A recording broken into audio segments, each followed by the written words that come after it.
Next on my list was the Cave of the Winds. I hadn't been there in 13 years, so I was looking forward to seeing it again while I was in town. Unfortunately, they only allow you to enter the cave on a guided tour, and the guided tours had a 40-minute wait in the hot sun with no cold water. So I got impatient and left. You'll just have to deal with these pictures of the last time I went in 2008. Sorry, I didn't have a good camera at that time. Wow, I don't even remember these pictures. Maybe I should have waited the 40 minutes. Or maybe they should let us do self-guided tours. Either way, that wasn't much of a dopamine hit. On to the Manitou cliff dwellings. Fortunately, the cliff dwellings still do self-guided tours, and were every bit as spectacular as I remember them being in 2008. In fact, comparing against my 2008 pictures, I can't find any discernible differences. Ah, perfectly preserved nostalgia. They were also every bit as crowded. Well, at least this place is doing well. The Anasazi have always been interesting to me. In fact, basically all of the North American prehistory is fascinating, all the way back to the Clovis culture 11,000 years ago. The Manitou cliff dwellings might have been reconstructed with original materials taken from Mesa Verde and other Anasazi sites, or they might be completely fake. It seems to depend who you ask. But nobody seems to argue with the dwellings being authentic reproductions in the right style and such. You know, other than the modern safety railings and concrete stairs. So you can kind of get a feel for what it might have been like to be an ancestral Puebloan.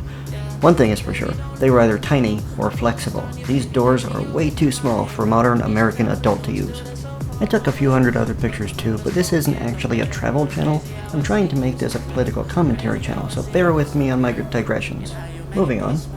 Next up, the Garden of the Gods. The traffic here was so bad I couldn't even do a full loop. Had to leave early. I'm impatient like that, sorry. Good. That's two things that are doing well during the downfall of modern society.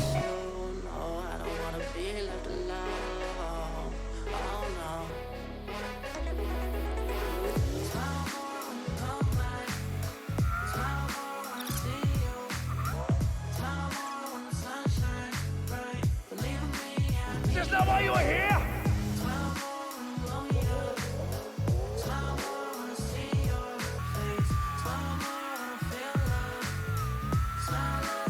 Sorry about the long tangent there. Wait, what's this? This looks important. Hang on.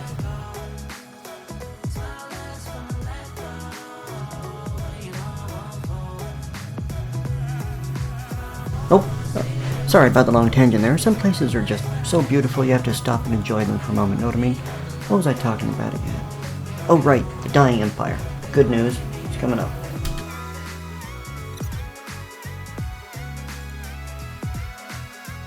Here I am at the Colorado Springs Zoo, or the Cheyenne Mountain Zoo, which is a weird name for a mountain 3 hours away from Cheyenne, which is in Laramie County, which Laramie is not. Laramie is, of course, in Albany County.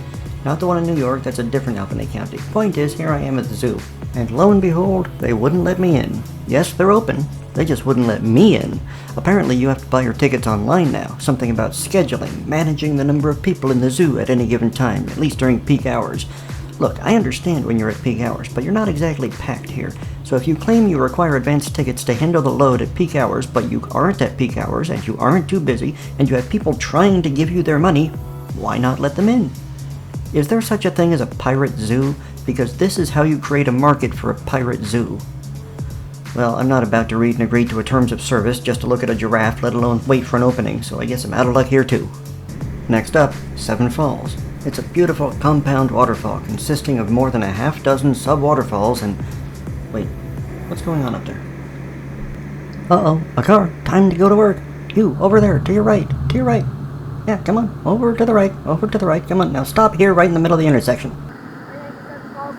Yeah. Perfect. Go ahead and enter the address 1045 Lower Gold Camp Road to your GPS. That'll take you right to our parking area. We'll have a complimentary shuttle to go from there. Really? Yeah, we don't allow outside vehicles inside the park. The road is pretty narrow, it's only designed for pedestrian traffic. When did this start? Started in 2015. There was a flood in 2013, which ended up destroying the old road and a lot of the man-made structures. Okay. The park changed owners the following year and then reopened in August of 2015. Okay. Thanks. Sorry about that, sir. Can I get out that way? Yeah. Have the rest of the day.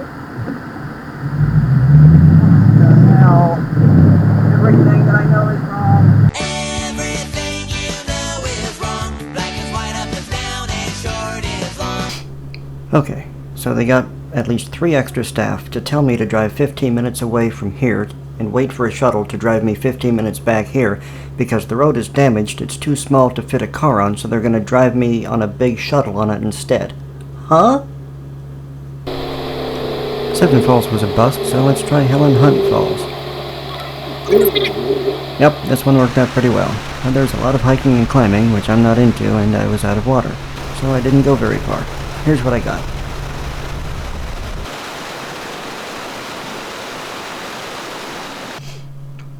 Yes, those rocks do look extremely dangerous. I'm sure glad this sign is here to protect me from them. What the hell happened to us? Okay, let's get back onto the highway again. Yeah, I know it's the middle of the day. Yeah, I know these things are real. They're just death traps. But the traffic isn't going to be all that bad. Whoa. What happened? Where did all this traffic come from? When did Colorado Springs become Denver? Hell, even Denver wasn't that bad 20 years ago. You could go 100 down I-25 the whole way and never see another car. Not that I would know, of course.